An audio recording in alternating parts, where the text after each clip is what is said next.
The U.S. stock market is currently closed for the weekend as of Saturday, November 1st, 2025. When the closing bell rang on Friday, October 31st, Rigetti Computing, ticker RGTI, finished the session at $44.27. But the activity didn't stop there. In the after-hours session, it tacked on another 25 cents, bringing its final settled price to $44.52. This is a name that has captured the market's imagination, and when you look at a chart, it's easy to see why. The expectation, the story that has been built around Rigetti, is that of a pure play bet on the next great technological leap, quantum computing. This belief has been powerful, propelling the stock on an absolutely astonishing run, with some one-year performance metrics showing gains of over 3,000%. It has become one of the most talked about stocks in the high-growth sector. But this is where the reality of the situation presents a fascinating and, frankly, a very risky disconnect. While retail investors and momentum traders are looking at this $44 price and dreaming of $300, the consensus on Wall Street, the very analysts who cover the stock, paints an entirely different picture. The strange reality here is that many analysts maintain buy or strong buy ratings on the stock, yet their price targets are clustered far, far below where it currently trades. We're seeing average price targets around $26, with some as high as $30 and others down near $19. Think about that for a moment. The professional consensus, even the optimistic consensus, suggests that the stock is currently overvalued by 40 to 50%. This is the central tension of RGTI, a story of a limitless future battling a present-day valuation that appears completely detached from fundamentals. Let's first look at what has been driving this incredible momentum, because it hasn't happened in a vacuum. The entire quantum computing space, including Rigetti and its peers like IonQ and D-Wave, has been white-hot. A significant portion of this recent surge was ignited by rumors circulating in October that the U.S. government was exploring the possibility of taking direct equity stakes in key quantum firms for national security reasons. The stock, along with its competitors, exploded higher on this news. Now, the administration later came out and denied that any active negotiations were underway. In a normal market, such a denial would have sent the stock crashing back down. But it didn't. The stock held most of its gains, a clear sign that the market wants to believe. The idea has been planted, and any future government contract or expression of interest is now viewed as a potential precursor to a larger strategic investment. This speculative fervor has become the stock's primary propellant. More recently, Rigetti has delivered some tangible positive news.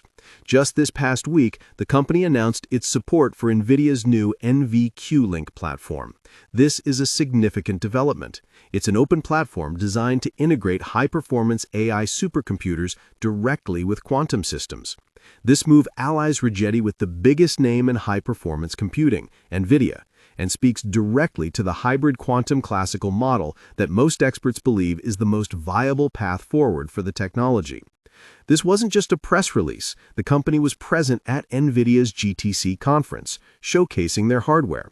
Alongside this, Rigetti also announced $5.7 million in purchase orders for two of its Novera quantum systems, though it's important to note, delivery isn't expected until 2026. And it also secured a $5.8 million contract from the Air Force Research Laboratory. These are real, albeit small, steps forward. They provide just enough substance to fuel the narrative that Rigetti is executing. But this is where we have to ground ourselves in the numbers. When we set aside the story and look at the financials, the picture is alarming.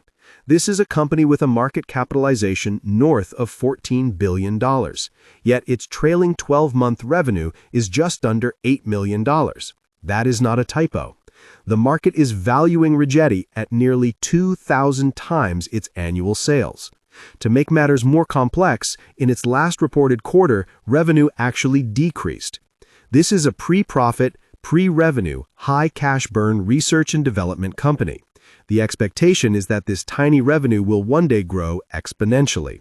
The reality is that right now, it's not growing at all. This is the kind of valuation that gives fundamental investors nightmares. It's a valuation built entirely on a story that is decades away from potentially being realized. The entire bull case rests on the idea that Rigetti will be one of the few, or perhaps the only survivor in a winner-take-all industry. Given this extreme disconnect between the price and the fundamentals, it should be no surprise that Rigetti has attracted a significant amount of short seller interest. This is a critical piece of the puzzle that every current and potential investor needs to understand. When we look at the data, we see that the short interest is high. Roughly 41.5 million shares are currently held short, which works out to about 13% of the company's free-floating stock. Now, on social media platforms like Reddit or X, a 13% short interest figure is often pointed to as fuel for a massive short squeeze. This is the expectation. But the reality of the data tells a very different and much more bearish story. Here is what investors are missing. The two most important metrics after the short interest percentage are the days to cover and the borrow fee rate. For Rigetti, the days to cover ratio is incredibly low at 0.61 days. This means that given the stock's massive average trading volume, all 41.5 million shorted shares could be bought back and covered in just over half of a single trading session. The shorts are not trapped. They can get out whenever they want very, very easily. This is not the setup for a squeeze. But the most telling number of all is the short borrow fee rate. This is the interest rate that short sellers have to pay to borrow the shares. For a hard-to-borrow stock that is being squeezed, this rate can spike to 50%, 100%, or even 500% annualized. For Rigetti, the borrow fee rate is a minuscule 0.40%. It is practically free for institutions to short this stock. This tells us there is a massive supply of shares available to be shorted, and the institutional owners of the stock are more than happy to lend them out. What this data collectively suggests is that the shorts are not in distress.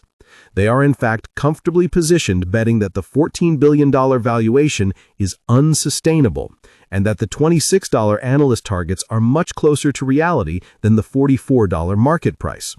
So how can you, as an investor, track this? You don't have to guess. You can look this data up yourself. Websites like Fintel or Ortex, as well as many brokerage platforms, provide this information.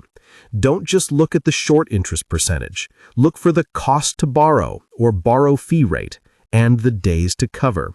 If you see the borrow rate suddenly spike into the double digits, then the shorts are starting to feel pain. But as long as it's below 1%, the bearish bet is cheap and easy to maintain. We did see a spike in fails to deliver back in September, where a large number of shares failed to be delivered for settlement, which can sometimes be a sign of market stress or naked shorting. However, that situation appears to have resolved. For now, the short data supports the bear thesis, not a squeeze. What's your take on the short data? Is 13% short interest a sign of a coming squeeze, or is the 0.4% borrow fee rate the real story? Let me know your thoughts in the comments. So what does Rigetti Computing actually do to command this kind of attention? The company is, as mentioned, a full-stack quantum computing firm. This means they design and build everything, from the quantum chips themselves, to the hardware that houses them, like their Novera systems, to the software that allows developers to access them. Their business model is twofold. First, to sell these full quantum computing systems to governments, research labs, and potentially large corporations. Second, and perhaps more important in the long run, is to provide quantum computing as a service, or QCaaS. This allows researchers to access and run experiments on Rigetti's quantum hardware through the cloud, paying for access without having to buy a multi-million-dollar machine. This is the same model used by its main public competitors, IonQ and D-Wave, and by the quantum divisions of tech giants like Google, IBM, and Microsoft. Rigetti's approach is focused on hybrid quantum classical computing, which is the exact right-to-work strategy that its NVIDIA partnership validates. Looking ahead, the future for Rigetti is a true fork in the road, and it's all coming to a head very soon. The most important near-term catalyst is the company's third quarter 2025 financial results, which are scheduled to be reported on November 10th. This will be a moment of truth. The market will be watching one thing above all else: revenue. After a disappointing decline last quarter, the narrative needs to see a re-acceleration. Will the new contracts be recognized? Is the pipeline growing? The company's cash position, which was strong, will be scrutinized. How fast are they burning through their cash pile to fund this R&D? This sets up two very clear possible scenarios. In the bull scenario, Rigetti beats expectations on revenue, shows an expanding pipeline for its Novera systems, and provides an optimistic outlook, perhaps detailing more benefits from its NVIDIA collaboration. This could be enough to validate the high price, squeeze the shorts, however unlikely the setup, and convince the market that the growth story is back on track. The stock could, in this case, challenge its 52-week high of $58.15. In the bear scenario, the company reports another revenue miss. It shows a high cash burn and offers a tepid forecast.